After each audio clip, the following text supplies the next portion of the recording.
As palavras da irmã Maria Aparecida, com seu imenso conhecimento de causa, são definitivas para que alguns erros e preconceitos tão comuns não se repitam quando o assunto é o Haiti e sua gente. É fundamental voltar um pouco na história para entender o que aconteceu para que hoje o Haiti seja assim. O país mais pobre e miserável de todo o Ocidente. Recuar até o início do século XIX. 1804. Uma revolução de escravos declara a independência do país e o fim da escravidão. O Haiti se transforma no primeiro país independente e livre da escravidão nas Américas. En Haití se intentó hacer dos revoluciones a la vez. Cortar con Francia, España e Inglaterra, pero también hacer una revolución social, declarando la abolición de la esclavitud y cambiando totalmente la estructura social. Así que fue un elemento básico para entender todo el proceso histórico de Haití. A ousadia de homens vindos de navios negreiros custaria caro demais. Através dos tempos. Primeiro veio o bloqueio comercial. Depois a imposição por parte da França de uma dívida pela independência. Y eso fue condicionando el proceso de desarrollo del país, porque gran parte de los recursos del Estado, hasta 65 o 70% de los recursos del Estado, fueron destinados a pagar esta deuda para indemnizar los dueños de plantaciones y de esclavos. Y también se utilizó ese mismo pretexto de la deuda para instalar a Haití en la red de dependencia comercial, porque estábamos exportando café, y Francia compró el café de Haití a un precio mucho más bajo que el precio del mercado mundial, diciendo que ustedes nos deben y no pueden pagar, así que podemos comprar el café a muy bajo precio. Así que fue una liquidación de la riqueza del país. Se firmó ese contrato en 1825, pero 3 años después, en 1828, ya el país no podía pagar los intereses, el servicio de la deuda, y tuvimos que ir al mercado privado de bancos de Londres para pedir préstamo para poder pagar a Francia. Ahí entramos en el círculo vicioso de la deuda y todo ese proceso de dependencia que estamos viendo ahora, ¿no? Em 1915, a invasão dos Estados Unidos. Em 1934, garantidos acordos comerciais favoráveis e presidentes amigáveis, vem a retirada americana. Já era um país destruído. A dominação seguiu. Haití fue un país perseguido, un país rechazado, un país ignorado, un país olvidado, y eso provocó una inserción bastante particular en las relaciones capitalistas del mercado mundial, ¿no? Y eso desembocó en el inicio del siglo XX con la ocupación militar de Estados Unidos en 1915, cuando sufrimos la primera ocupación militar del ejército de Estados Unidos, y a partir de ahí se transformó la estructura del país para instalar una dependencia directa hacia Estados Unidos. La situación que tenemos ahora es el resultado de todo ese proceso, y a partir del 15 se define Haití como exportador de mano de obra barata. O resultado daquela ousadia, daquele grito de liberdade dos escravos haitianos, desembocou na vingança dos colonizadores através dos tempos. Nas palavras do escritor Eduardo Galeano, a dominação e os saques sofridos pelo Haiti tiveram a seguinte definição: um assédio com dimensões de tragédia, que é também uma história do racismo na civilização ocidental. Em 2004, com a deposição do presidente Jean-Bertrand Aristide, a ONU opta por uma nova intervenção militar no Haiti, a MINUSTAH.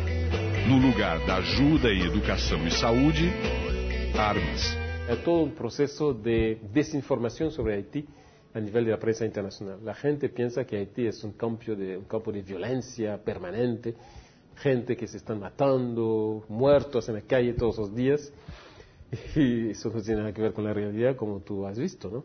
Es un país bastante tranquilo, y cuando uno mira las disparidades sociales, la desigualdad brutal que existe en ese país, existe un sistema, un ambiente finalmente de paz y de tranquilidad, ¿no? Y los médicos cubanos, que ahora hay 1.200 médicos cubanos aquí en Haití, están insertados en las comunidades de base, ¿no? En las comunidades rurales, y nunca se ha producido ninguna cuestión de inseguridad, nunca ha habido enfrentamiento, y los médicos cubanos están totalmente integrados a las comunidades de base, que los aceptan, que los nutre, que los ama, y es una ternura muy, muy bonita, y creo que es ese esquema de respuesta, y países como Brasil, países como Argentina, países como Chile, tendrían que adoptar ese mismo proceso de cooperación respetuosa de la cultura haitiana, respetuosa de los actores centrales, y que ataca los problemas básicos de la crisis actual: alfabetización, reforestación, sistema de educación pública, sistema de salud pública. Son los 4 elementos básicos que permiten crear las condiciones para relanzar la economía del país y relanzar la sociedad haitiana. Estamos en una situación donde tenemos una presencia militar de Naciones Unidas a través de 12.000 soldados y policías, y es una fuerza militar que está gastando 865 millones de dólares al año en un país donde estamos conociendo una situación de pobreza extrema, donde más del 70% de la población vive con menos de $1 por día, y esa pobreza se masificó y se agravó mucho después del terremoto, cuando en las 3 grandes ciudades golpeadas por el terremoto la gente perdió todo y hubo una desestructuración total del sector informal, de las empresas, aumentó el desempleo, etcétera.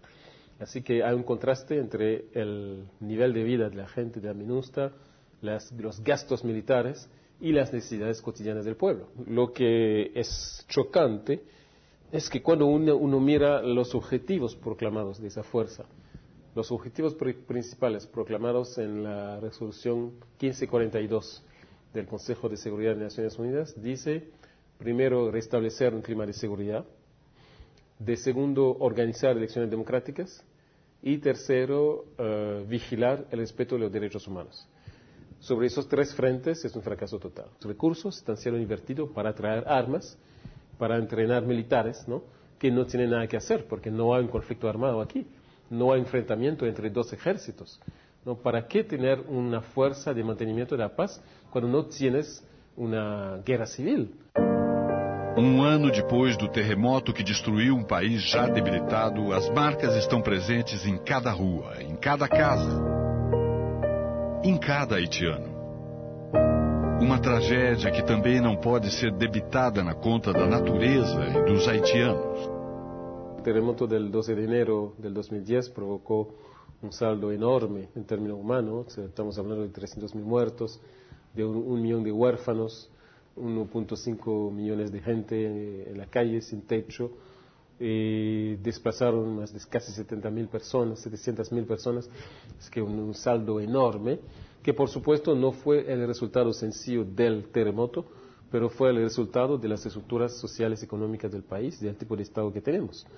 Una de las cosas fue, por ejemplo, la hiperconcentración sobre el área metropolitana del Puerto Príncipe, que fue decidida por la ocupación militar de Estados Unidos en el 15, porque antes teníamos un territorio con un cierto equilibrio entre regiones, ¿no?, y grupos feudales en cada región, etcétera. Todo eso fue concentrado alrededor de Puerto Príncipe para facilitar la canalización de los recursos hacia afuera y tener el control militar del territorio, ¿no? Y esa centralización explica que Puerto Príncipe, que tenía una capacidad de acoger 250.000 personas, estaba poblado con 3 millones de personas el 12 de enero, ¿no? Es una superconcentración con densidades totalmente inimaginables. Estamos hablando a veces de 43.070 personas por kilómetros cuadrados. Una cosa casi inimaginable, ¿no? Y gente que está viviendo en condiciones muy malas porque fueron rechazadas del campo. La respuesta de Estados Unidos al terremoto fue una instrumentalización de la crisis humanitaria para fines militares, ¿no? Llegaron con 23.000 marinas, barcos de guerra, armas nucleares. ¿Para qué hacer qué? Lo que hay que hacer es realmente una solidaridad directa de pueblo a pueblo, donde enfermeras, especialistas en hidráulica de montaña, especialistas en reforestación, especialistas en alfabetización popular, que todo ese mundo venga aquí para participar. Cuando uno camina por las calles, uno se da cuenta que después de más de un año no se ha hecho gran cosa. No hay ninguna construcción realmente importante en términos de hospital, en términos de escuela, en términos de edificios públicos que permitiría realmente contrarrestar lo que pasó el 12 de enero, ¿no? Y creo que realmente es una vergüenza, pero también es un proceso que permite desenmascarar lo que es la cooperación oficial.